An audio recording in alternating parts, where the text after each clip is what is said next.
మిత్రులందరికీ నమస్కారం ఫ్రెండ్స్. గత డిఎస్సిలో తెలుగుకు సంబంధించి ప్రశ్నలు అనేవి ఏ టాపిక్స్ నుంచి రావడం జరిగినాయి, ప్రశ్నల క్లిష్టత స్థాయి ఎలా ఉంది, దీని గురించి కంప్లీట్ వీడియోలో మనం డిస్కస్ చేద్దాం.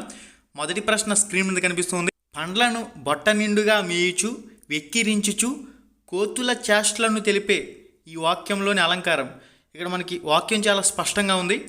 మనకి జాతి గుణ క్రియల చేత ఉన్నది ఉన్నట్లుగా వర్ణించినట్లయితే దాన్ని స్వభావోక్తి అలంకారం అంటాం. ఈ స్వభావోక్తి అలంకారానికి సంబంధించి ప్రసిద్ధి గుర్రం జాషువా. స్వభావోక్తి అలంకారానికి ప్రసిద్ధిగాంచిన వారు గుర్రం జాషువా. కవి కోకిల, కవితా విశారద, నవయుగ కవి చక్రవర్తి అనే బిరుదులు కలిగింది గుర్రం జాషువా. ఈయన తను రచించిన గిజిగాడు ఖండకావ్యంలో స్వభావోక్తి అలంకారమును విరివిగా ఉపయోగించడం జరిగింది. ఈయన తను రచించిన గిజిగాడు ఖండకావ్యంలో స్వభావోక్తి అలంకారం గురించి విరివిగా ఉపయోగించడం జరిగింది. ఇక స్వభావోక్తి అలంకారానికి సంబంధించి మరికొన్ని ఉదాహరణలు చూసినట్లయితే సూర్యుడు అస్తమించను, చంద్రుడు ఉదయించను, కలువలు వికసించను, ప్రేయసి ప్రియుడికి వివాహం అధికమయ్యను. ఈ వాక్యం అనేది జాతి గుణక్రియల చేత ఉన్నది ఉన్నట్లుగా వర్ణించడం జరుగుతుంది కాబట్టి ఈ అలంకారాన్ని స్వభావోక్తి అలంకారం అంటారు. ఇక అర్ధాంతర్న్యాస అలంకారం అంటే విశేషణాన్ని సామాన్యం చేత, సామాన్యముని విశేషణము చేత సమర్థించి చెప్పడాన్ని అర్ధాంతర్న్యాస అలంకారం అంటారు. ఓకే, దీనికి సంబంధించి ఒక ఉదాహరణ చూసినట్లయితే గాంధీజీ సంపూర్ణ స్వరాజ్యాన్ని సాధించాడు. ఇది విశేషణం. సహాయంతో సాధించలేనిది ఏముంటుంది? ఇది సామాన్య వాక్యం. ఓకే, విశేషణాన్ని సామాన్యం చేత, సామాన్యాన్ని విశేషణం చేత సమర్థించి చెప్పడాన్ని అర్ధాంతర్న్యాస అలంకారం అని అంటారు. ఈ అర్ధాంతర్న్యాస అలంకారానికి సంబంధించి శ్రీనాథుడు 15వ శతాబ్దానికి చెందిన కవి. కవి సార్వభౌముడు అనే బిరుదు కలిగిన కవి. ఈ అర్ధాంతర్న్యాస అలంకారానికి సంబంధించి ప్రముఖమైన వ్యక్తిగా చెప్పొచ్చు. ఇక యమకాలంకారం అంటే ఒకసారి మాట్లాడుకోవాలి. యమకాలంకారం అంటే అర్ధభేదంతో కూడిన అక్షర సముదాయ వ్యవధానం కొద్దిపాటి విరామంతో పునరావృతం కావటం. ఇక్కడ ఒక ఉదాహరణ చూద్దాం, చూడండి. యమకాలంకారానికి సంబంధించి వరి జనవరిలో వస్తుంది, వరి జనవరిలో వస్తుంది. పెరుగు తింటే పెరుగుతారు. ఇక్కడ చూడండి, పెరుగు తింటే పెరుగుతారు. పెరుగు అనేది వచ్చింది, తింటే తర్వాత మళ్ళీ పెరుగు వచ్చింది. పెరుగు తింటే పెరుగుతారు. కొద్దిపాటి విరామంతో పునరావృతం కావడం. అర్ధభేదంతో కూడిన అక్షర సముదాయం వ్యవధానంతో కొద్దిపాటి విరామంతో పునరావృతం కావటం. శివరాత్రికి శివ వస్తున్నాడు. శివరాత్రికి శివ వస్తున్నాడు. గంగా నది వేగంగా ప్రవహిస్తుంది. గంగా నది వేగంగా ప్రవహిస్తుంది. ఇవి మనకి యమకాలంకారానికి సంబంధించిన ఉదాహరణలు కింద చెప్పచ్చు. ఇక ఉత్ప్రేక్ష అలంకారం. ఉత్ప్రేక్ష అనగా ఊహ అని అర్థం. ఉత్ప్రేక్ష అనగా ఊహ అని అర్థం. సమాన ధర్మాన్ని బట్టి ఉపమేయాన్ని ఉపమానంగా ఊహించి చెప్పడాన్నే ఉత్ప్రేక్ష అలంకారం అంటాం. ఒక ఉదాహరణ చూసినట్లయితే భోజనం అమృతమా అన్నట్లుగా ఉంది. భోజనం అమృతమా అన్నట్లుగా ఉంది. ఇక్కడ అన్నట్లుగా కానీ, అనగా కానీ, ననగా కానీ, యనగా కానీ ఈ పదాలు ఏమైనా వచ్చినట్లయితే ఇక్కడ ఉత్ప్రేక్ష అలంకారం అవడానికి అవకాశం ఉంటుంది. భోజనం అమృతమా అన్నట్లుగా ఉంది. అన్నట్లుగా అనేది ఉత్ప్రేక్ష అలంకారానికి సంబంధించిన పదం కింద చెప్పచ్చు. నెక్స్ట్, సీతముఖం చంద్రబింబమా అన్నట్లుగా ఉంది. సీతముఖం చంద్రబింబమా అన్నట్లుగా ఉంది. అన్నట్లుగా ఉత్ప్రేక్ష అలంకారం. నెక్స్ట్, చీకటిలో తాడుని చూసి పామేమోనని అనుకున్నాను. చీకటిలో తాడును చూసి పామేమోనని, నని అనేది కూడా మనకి ఉత్ప్రేక్ష అలంకారానికి సంబంధించి చెప్పచ్చు. ఆ ఏనుగు నడయాడే కొండ అన్నట్లుగా ఉంది. ఆ ఏనుగు నడయాడే కొండ అన్నట్లుగా ఉంది. ఉత్ప్రేక్ష అలంకారానికి సంబంధించిన ఉదాహరణ కింద చెప్పచ్చు. నెక్స్ట్, మనకి మండేయండ నిప్పుల కొలిమ అన్నట్లుగా వేడిగా ఉంది. మండేయండ నిప్పుల కొలిమ అన్నట్లుగా ఉంది. ఇక్కడ అన్నట్లుగా అనేది మనకి ఉత్ప్రేక్ష అలంకారానికి సంబంధించిన ఉదాహరణ కింద చెప్పచ్చు. ఓకే గైస్, ఇది మనకి అలంకారాలకు సంబంధించి ఒక బిట్ వచ్చింది కాబట్టి గత డిఎస్సిలో. ఇప్పుడు కూడా అలంకారాలు అనే టాపిక్ నుంచి ఖచ్చితంగా బిట్ అనేది వచ్చే అవకాశాలు అయితే ఉంటాయి. వీడియో చూస్తున్న ప్రతి ఒక్కరు లైక్ చేయండి. మీరు కానీ ఫస్ట్ టైం మన ఛానల్కి వచ్చినట్లయితే సబ్స్క్రైబ్ చేసుకోండి. మన ఛానల్లో చాలా వీడియోస్ ఉన్నాయి, అవన్నీ కూడా మీ ప్రిపరేషన్లకు బాగా ఉపయోగించుకోండి. యన అంటే అర్థం. యన అంటే అర్థం. కరెక్ట్ ఆన్సర్ సమానం. యన అంటే అర్థం, సమానం కరెక్ట్ ఆన్సర్. నెక్స్ట్ వన్, వనరు అను పదానికి నానార్థాలను గుర్తించండి. వనరు అను పదానికి నానార్థాలను గుర్తించండి. ఇక్కడ చూడండి, ఇంపు కలుగు, దీంతో పాటుగా ఒప్పు అనుకూలత. ఇంపు కలుగు ఒప్పు అనుకూలత. ఆప్షన్ 4లో చూడండి. ఆ కామ ఈ సత్యాలు. Option 4 correct answer. వనరు అను పదానికి నానార్థాలను గుర్తించండి. మనకి తదుపరి ప్రశ్న, లలిత కళాక్షేత్రము అనే పేరుతో నాట్య విశ్వవిద్యాలయాన్ని స్థాపించింది. వేదాంతం పార్వతీశం. ఆప్షన్ 1 సరైన సమాధానం. మనకి తదుపరి ప్రశ్న, విద్యార్థి ఆహ్వాన పత్రిక తయారు చేయటం ఈ భాషా సామర్థ్యానికి చెందిన ప్రశ్న. విద్యార్థి ఆహ్వాన పత్రిక తయారు చేయడం. ఆహ్వాన పత్రిక అనేది మీరొక రకంగా తయారు చేస్తారు, ఇంకొకరు వేరో రకంగా తయారు చేస్తారు, వేరొకరు ఇంకొక రకంగా తయారు చేస్తారు. ఎవరి సృజనాత్మకత ప్రకారం వాళ్ళ సృజన శక్తిని ఉపయోగించి తయారు చేస్తారు కాబట్టి సృజనాత్మకత ఈ ప్రశ్నకి సంబంధించిన సరైన సమాధానం అవుతుంది. సృజనాత్మకత కరెక్ట్ ఆన్సర్. తదుపరి ప్రశ్న, చెప్పెడువారు చెప్పినన్ వినియడు వారికించక వివేకము పుట్టదే. ఈ మాటలు వీరితో అన్నారు. మనకి ఓల్డ్ కంటెంట్ కంటే ముందుగా 3rd క్లాస్ నుంచి 9th క్లాస్ వరకు న్యూ కంటెంట్పై మీరు ఎక్కువ దృష్టి పెట్టండి. పులి గోవుతో ఆప్షన్ 2 రైట్ ఆన్సర్ అవుతుంది.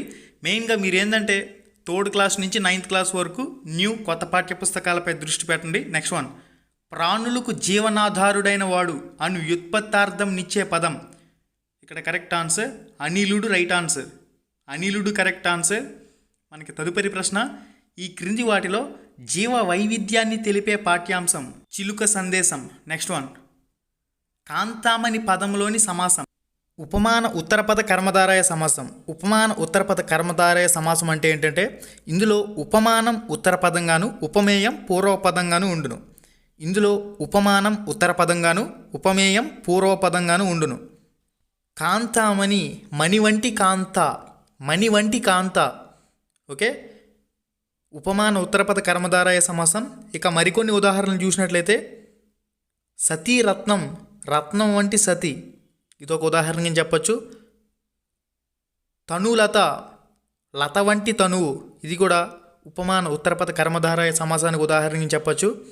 నెక్స్ట్ ఖడ్గలతిక, లతిక వంటి ఖడ్గం, ఇది కూడా ఉపమాన ఉత్తరపద కర్మధారయ సమాసానికి ఉదాహరణగా చెప్పచ్చు.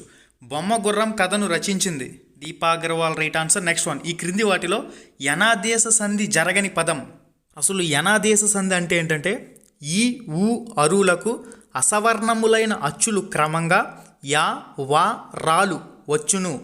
యా వా రాలు ఎన్నులు అంటారు. ఈ ఊ అరువులకు అసవర్ణములైన అచ్చులు పరమైనప్పుడు క్రమంగా యావారాలు వచ్చును. యావారాలు ఎన్నులు.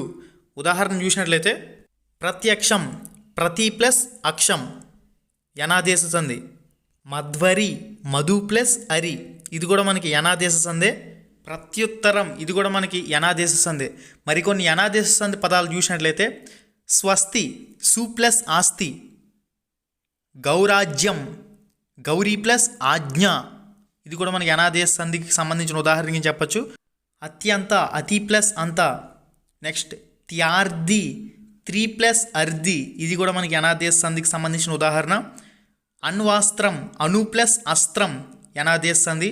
స్వాగతం, సు ప్లస్ అఘాతం, ఇది కూడా మనకి యనాదేశ సంధి. ప్రత్యుత్సాహం,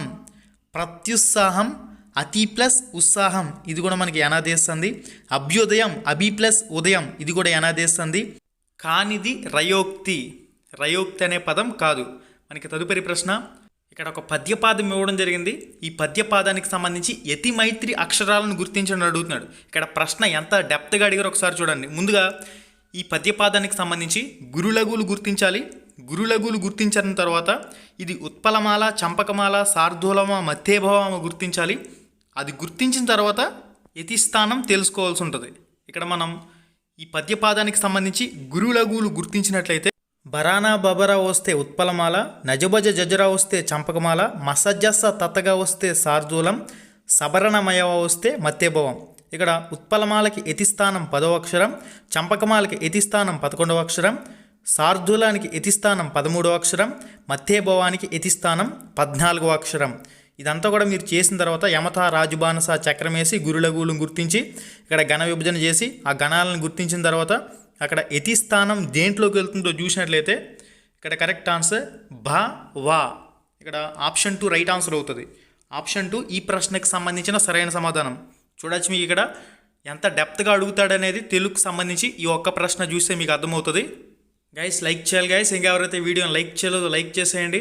నేను దీనికి భూదాన యజ్ఞం అని పేరు పెట్టబడింది. ప్రశ్నలో ఏం అడుగుతున్నాడంటే వాక్యానికి కర్మని వాక్యం, ఇక్కడ ప్రింట్ పడలేదు చూడండి. కర్మని వాక్యం గుర్తించండి. ఈ వాక్యానికి సంబంధించిన కర్మని వాక్యం.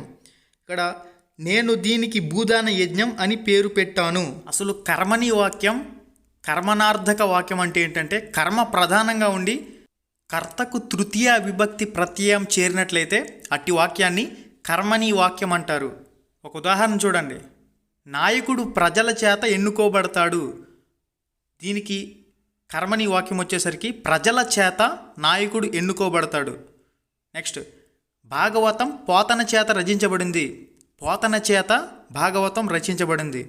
దాని ప్రకారం చూస్తే నా చేత దీనికి భూదాన యజ్ఞం అని పేరు పెట్టబడింది. ఇక్కడ మనకు ఆప్షన్ 3 రైట్ ఆన్సర్ అవుతుంది. నా చేత దీనికి భూదాన యజ్ఞం అని పేరు పెట్టబడింది. ఓకే, మనకి తదుపరి ప్రశ్న, కోలాటంలో పాటకు అనుగుణంగా నృత్యం చేయటాన్ని ఇలా అంటారు. ఇక్కడ మనకి సరైన సమాధానం చూసినట్లయితే కోపు రైట్ ఆన్సర్. కోపు ఆప్షన్ 4 ఈ ప్రశ్నకు సంబంధించిన సరైన సమాధానం. తదుపరి ప్రశ్న, తృష్ణ పర్యాయ పదాలను గుర్తించండి.